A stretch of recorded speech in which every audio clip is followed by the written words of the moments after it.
Bonjour à tous, c'est Patrick de Cyclonoï. Je suis ravi de vous retrouver pour ce nouveau point vidéo rapide concernant la situation cyclonique dans le bassin sud-ouest de l'océan Indien. Ce point vidéo est bien évidemment consacré à la tempête tropicale Gombe qui évolue actuellement dans le canal du Mozambique. Alors au moment où je réalise cette vidéo, c'est encore une forte tempête tropicale. Toutefois, il est très probable que au moment où je diffuserai sur les réseaux sociaux cette vidéo, ce système soit déjà un cyclone tropical. Alors on commence avec l'animation satellite comme d'habitude que vous pouvez retrouver sur l'application Windy où on distingue assez bien le système. Le cœur du phénomène est ici, donc le CDO, c'est-à-dire l'activité convective centrale, et on voit qu'un petit œil est en train de se dessiner au centre de cette convection principale. C'est le signe que le système est en train de s'intensifier, continue de s'intensifier depuis hier, avec maintenant l'apparition d'un point chaud qui est donc le signe qu'un œil pourrait apparaître au cours de ces prochaines heures et que le stade de cyclone tropical sera atteint. Donc on voit l'activité orageuse, pluvio-orageuse qui s'étend principalement sur la partie sur le cadran nord et ouest du système. On voit ici l'archipel des Comores qui est encore concerné par l'activité pluvieuse en périphérie résiduelle de ce système. Les conditions devraient progressivement s'améliorer, même si aujourd'hui on voit qu'il y a encore pas mal d'activités qui circulent sur l'archipel des Comores. Concernant les côtes nord-ouest de Madagascar, il y a encore des bandes périphériques qui continuent d'arriver et d'affecter la façade nord-ouest de la grande île au cours de cette journée. Là aussi, à mesure que le système s'éloigne vers l'ouest, eh bien, normalement, cette activité devrait progressivement s'estomper. Ici, nous avons la simulation du modèle européen IFS, la simulation des vents en surface, qui montre donc le centre du phénomène sur les côtes du Mozambique, donc à échéance du vendredi 11 mars, en cours de tôt vendredi matin. Alors l'atterrissage pourrait avoir lieu soit en pleine nuit de jeudi à vendredi ou tôt vendredi matin. La zone d'impact devrait se situer quelque part entre Nacala et Angoche, donc sur cette zone, mais a priori ça pourrait se faire à proximité de Monginkwal. Donc c'est un atterrissage qui, comme je l'indiquais hier, devrait se faire dans cette zone. Pour l'instant, il y a encore un peu d'incertitude concernant le point d'impact exact, mais ça devrait se faire entre Nacala au nord et Angoche au sud, et probablement non loin de Mongikwal. Il est à noter que l'atterrissage de Gombe va se faire dans une zone du Mozambique qui est très peuplée, avec une densité relativement forte. Nampula est la province du Mozambique avec a priori la densité la plus forte. Donc c'est un impact qui sera à suivre de très près dans la mesure où cela va se faire dans une zone qui a priori est très habitée et également très touristique.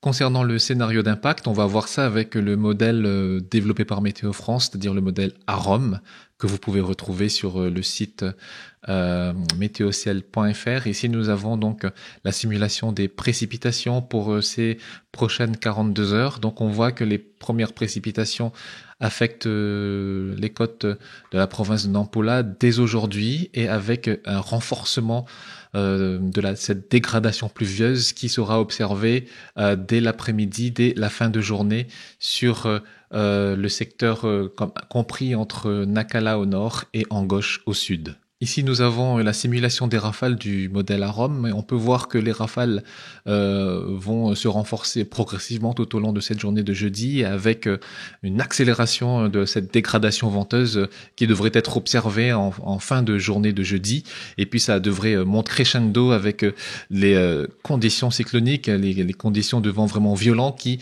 vont commencer à atteindre et à souffler très fort en cours de nuit de jeudi sur la zone d'impact du Mozambique, sur la province de Nampula, donc la région qui sera concernée par l'atterrissage du mur de l'œil risque fort d'avoir des conditions cycloniques avec des rafales qui pourraient éventuellement atteindre les 200 km/h, parce que pour l'instant, en termes d'intensité, Gambé est toujours prévu de devenir un cyclone tropical. Hein, on le voit on l'a vu sur l'animation satellite avec un début d'œil qui semble se dessiner et le stade de cyclone tropical intense qui pourrait intervenir aussi en cours de journée.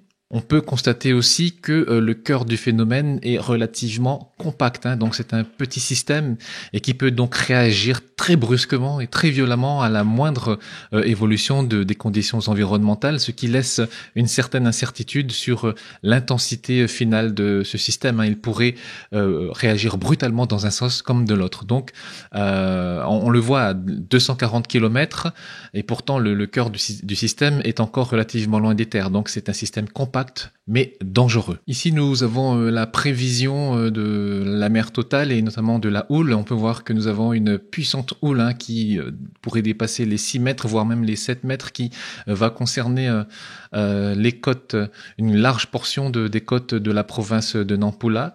Elle va être très forte, donc entre Nacala au nord et en gauche au sud. Hein. Donc ce seront des secteurs qui seront concernés par une très forte houle cyclonique, notamment d'est, qui pourrait donc par endroits dépasser les 7 mètres. À noter également le risque de marée de tempête qui se dessine selon le CMRS de la Réunion avec une élévation anormale du niveau de la mer d'environ 1,50 m, hein, donc qui pourrait être constatée sur le point d'atterrissage ou au sud du point d'atterrissage, donc ce qui pourrait provoquer une submersion des côtes. Donc là, avec le système Gambé, on a toute la panoplie destructrice d'un système cyclonique hein, avec de fortes précipitations qui sont attendues, des rafales qui pourraient atteindre les 200 km/h dans la zone d'atterrissage du mur de l'œil et également une forte houle cyclonique qui pourrait atteindre voire dépasser les 7 mètres et enfin une marée de tempête qui devrait déferler dans la zone d'atterrissage et sur le sud de la zone d'atterrissage et provoquer donc une submersion des côtes du Mozambique. Voilà ce qu'on pouvait dire ce matin concernant Gambé en ce jeudi 10 mars. Donc la situation sera vraiment à suivre de très près. Il sera capital de voir comment évolue le système tout au long de cette journée de jeudi, notamment son taux d'intensification qui sera déterminant pour savoir quel sera le niveau d'impact pour le Mozambique. Voilà, merci à vous de m'avoir suivi. Une vidéo avec plus de détails techniques sera diffusée sur mon compte Patreon et exclusivement réservée à mes abonnés Patreon. Donc si vous aimez ce que je fais, si vous appréciez ce que je fais, si vous avez envie de voir tous mes contenus sur Patreon et si vous avez en même temps envie de me soutenir et de valoriser mon travail, eh bien, je vous invite à vous inscrire à mon Patreon. Vous avez le lien qui s'affiche sur la vidéo. Je remercie chaleureusement toutes celles et ceux qui l'ont déjà fait et j'accueille à bras ouverts toutes celles et ceux qui voudraient me rejoindre au cours de ces prochains jours. Donc, merci beaucoup à ceux qui sont déjà sur Patreon avec moi et je retrouve mes abonnés dans quelques instants pour une vidéo avec plus de détails techniques sur mon compte Patreon. Bonne journée à tous.